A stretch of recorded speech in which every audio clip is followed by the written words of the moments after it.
Today we're going to talk about lures. I've got an assortment of lures. I'm going to try to give you a little primer.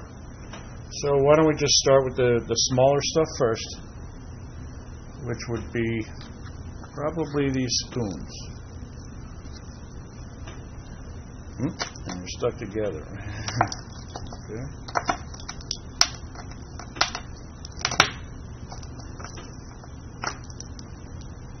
Alright, let's do them both at the same time.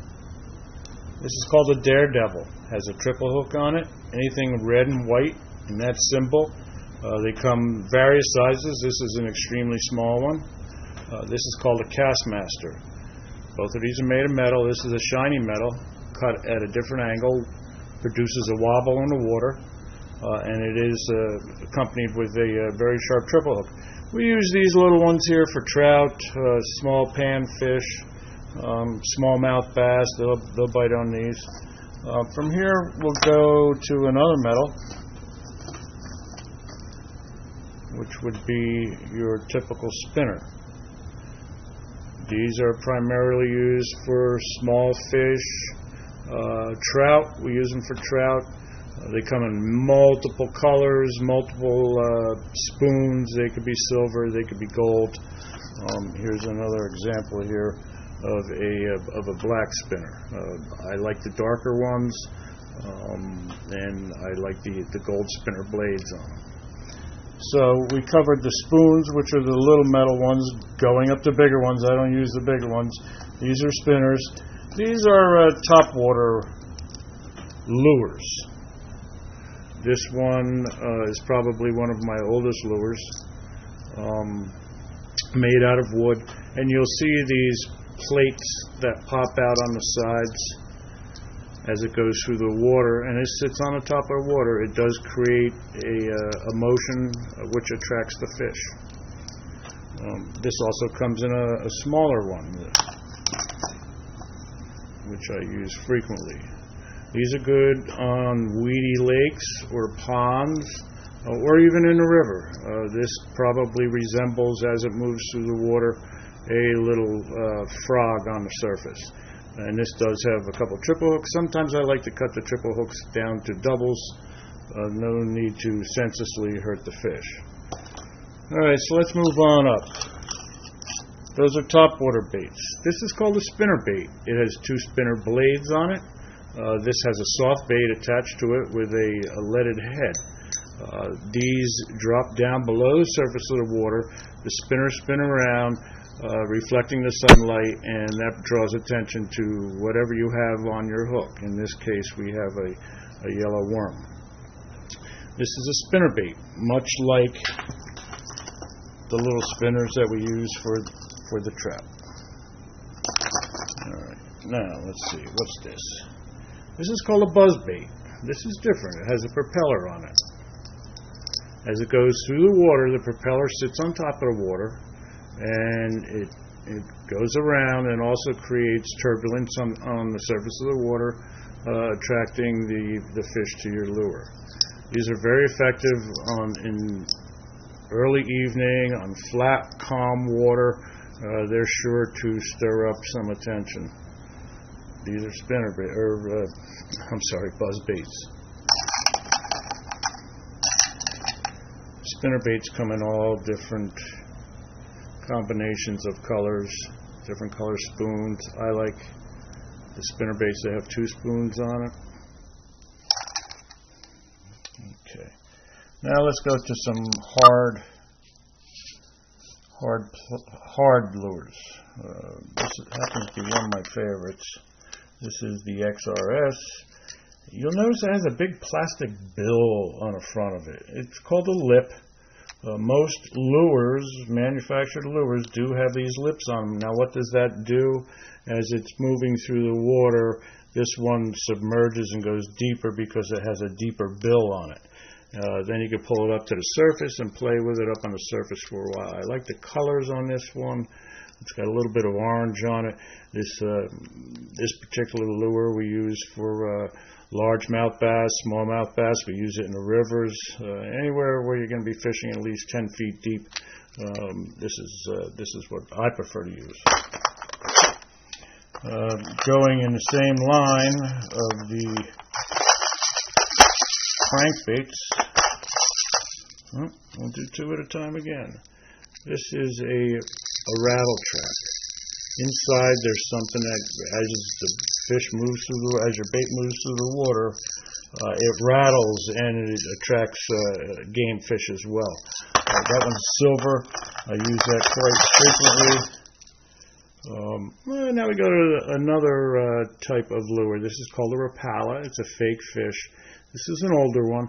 This sits on the surface of the water and you twitch it. And as you twitch it, it goes down a little bit and then comes back up to the surface again. I've caught many fish on this. This has a couple little triple hooks on it. It's a very popular lure. And they come in all different sizes.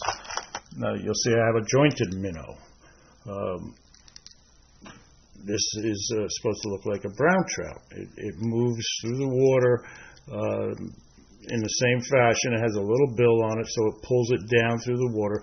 But in this case, the tail moves side to side, making it look even more realistic. These are great for smallmouth bass, largemouth bass. We've even caught trout on these too. Everything imitates a minnow. Let's do them hooked together again. This is a popular one. It's a tiny little minnow with two triple hooks on it. Actually, I cut one of the hooks off the back. Has a little lip on it, which gives it some motion in the water. And what is this? Oh, it's another little jointed minnow. Again, where its tail wags.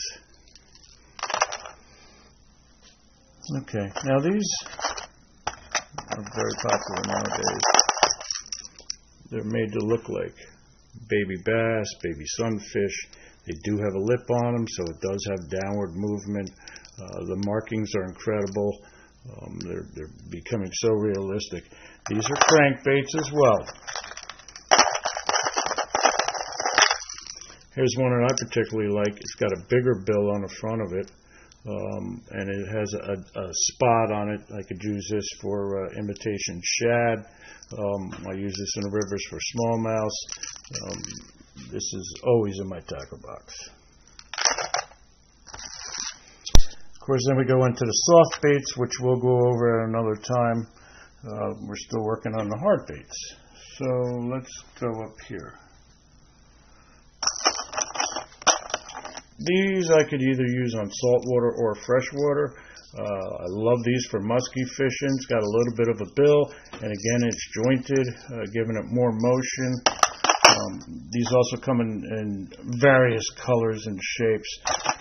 Here's one I like for walleye up on the Delaware. It's got the orange underneath of it. It moves through the water real smooth. You could use light line with this. It's an incredible little lure. Of course, these keep getting bigger and bigger. We could catch muskies. This is made to imitate a largemouth bass. I've caught many fish on this one too. Don't know the names of all these lures. I'm just telling you showing you what they look like and what we could catch and how they work on the water. Now this is a floater. You'll notice it has like a cup in the front. This floats on the water. It's got a bucktail on the back which waves in the water. This lure is used to quickly pull it, and it creates a bubble up on the surface of the water. Creates motion on the water. It looks like a wounded fish. This is called a popper. There's many types of poppers. It looks like I'll have to cut that line off of there. This is one of my favorite lures, surface lures. After dinner, going into before darkness, this one works great.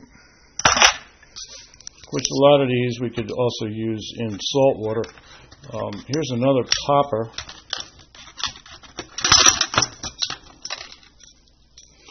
That I haven't used in freshwater yet, but I've used it in saltwater. Haven't caught anything.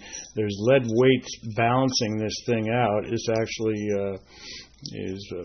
I prefer to use this in the surf, and this is great for bluefish and stripers in the surf at nighttime. Then we have the Yozuris, which are similar to that. It's not a popper head.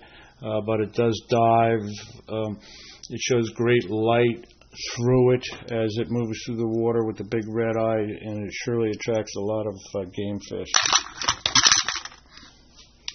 Alright, I guess I covered most of the basics. We went through the spoons and the spinners and the spinner baits and the buzz baits and the crankbaits.